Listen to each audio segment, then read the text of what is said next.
Good day everyone, I'm Kashmira Nova M. Alang from BSA 1B and I will be your nursing student for today. Today, I will be performing the neurological assessment. Start off, I will first identify the major areas involved in a complete neurological examination. So, there are 5 major areas, namely the mental assessment, followed by the cranial nerve assessment, the sensory assessment, cerebral assessment, and lastly, the reflex assessment. So today, I only perform the cranial nerve assessment. So next is, I will explain how to prepare a client for neurological examination. So first is, ask the client to remove all clothes and jewelries and use examination gown. Next is position the client into a sitting position or a comfortable position. And lastly is to always explain each procedure to the client when doing the assessment. And for the knowledge part, I will be describing the materials needed for examining neurologic system. I will be use coffee, lemon, salt, sugar, pen or ball pen, flashlight or pen light, and a glass of water. For the preparations, before starting the assessment, always perform the proper hand wash. Next is gather all materials needed.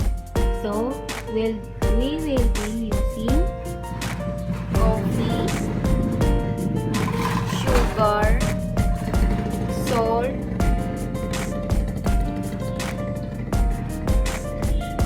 pen, cotton vest and pin, flashlight or so now I'll be using cell phone, perfume, and a glass of water. Then explain the procedures to the client, then ask the client to wear the examination gown. To begin the assessment for cranial nerve, we will start first for the cranial nerve 1, which is the olfactory nerve. So for this test, I will ask the client to close his eyes. So sir, can you please close your eyes and ano po yung isang butas ng ilong niyo po.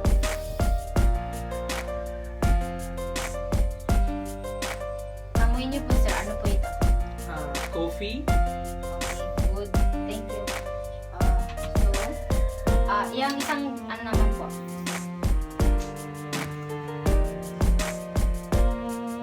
Ano ba ito, sir? Perfume. Okay, correct. So, thank you. Okay, open your eyes, sir. So, it is normal findings because he can be able to identify the aroma of the items that I asked his to smell. Next is, we will test the cranial nerve 2 and 3, which is the optic nerve and oculomotor nerve by assessing the vision and visual fields. So for the vision acuity test, we will use the Snellen chart. And for the visual fields, we ask the client to follow object as it is moved in a 6 cardinal fields. So for the 6 cardinal guess, I will ask the client to look where I instruct him to look. So first, sir, please look to your left horizontal. Left lower, right upper, right horizontal, and right lower. Okay, thank you, sir. Test the cranial nerve 4 and 6, which is trochlear nerve and abducens nerve. So, we will be assessing the extraocular movements and assess PERLA, which stands for pupils equal round and reactive to light and accommodation.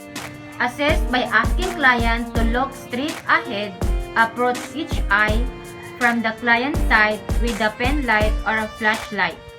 Assess for the equality of the pupils and reactivity to light. It is favorable to turn off all lights inside the room when doing this assessment.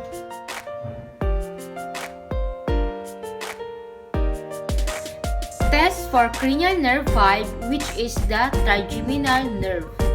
Assessing sensory function by touching cornea lightly with a cotton vest.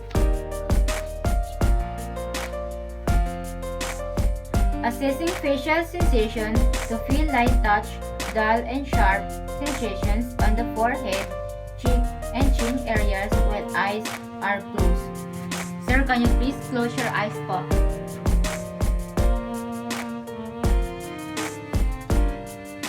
Ano po na-feel nyo? Na-feel mo, sir? Sharp. Okay. Ito pa. Dull.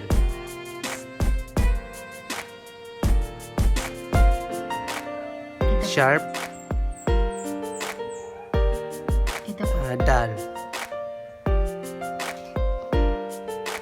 Ito pa. Sharp. Ito pa. Dull. Okay. Thank you, sir. Good. That's good. Lastly, assessing motor function by palpating masseter and temporal muscles as a client lens teeth.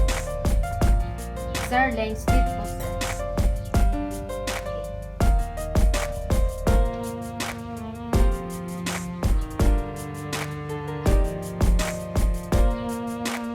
Next, we will test the cranial nerve 7, which is the facial nerve, by assessing the motory functions of the face. For the upper part of the face, I will ask the patient to raise her eyebrow and observe every wrinkling of the forehead. Sir, okay, sir, can you please up your brow? Next, I will ask the client to close his eyes while I will force to open. Sir, can you please close your eyes again?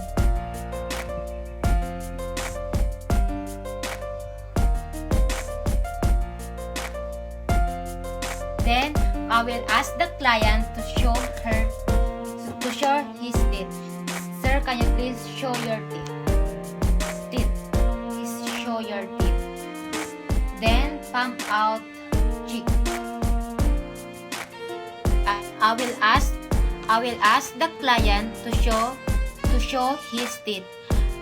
Sir, can you please show your teeth? Smile. Then pump out cheeks. While I'll palpate for the strength of the muscles. Pump out cheeks po, sir. Ganito po. Like this, sir.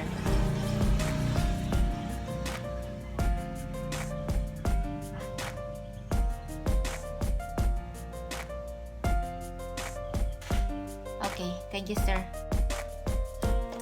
Assess for the sensory function by asking the client to identify sugar, salt on the anterior 2/3 of the tongue with eyes closed and tongue protruding.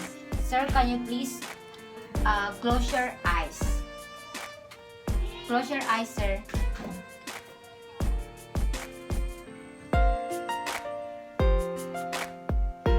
Labas niyo po dila niyo.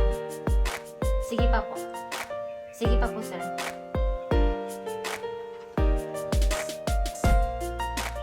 Ano pong lasa, sir? Sugar.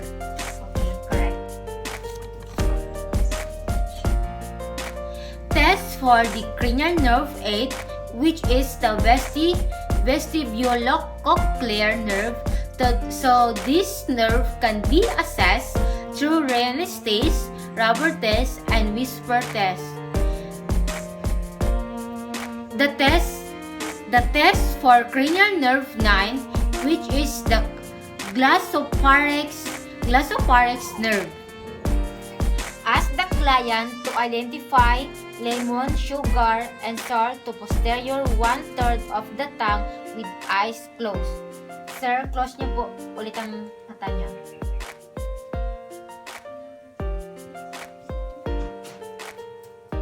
Tapos labas niyo po yung dila niyo ulit. Sige pa po, sir. Ano pong lasa, sir?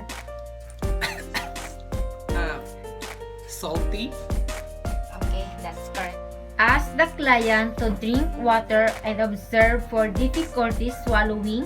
Ask the patient if she or he experienced any difficulty in swallowing water.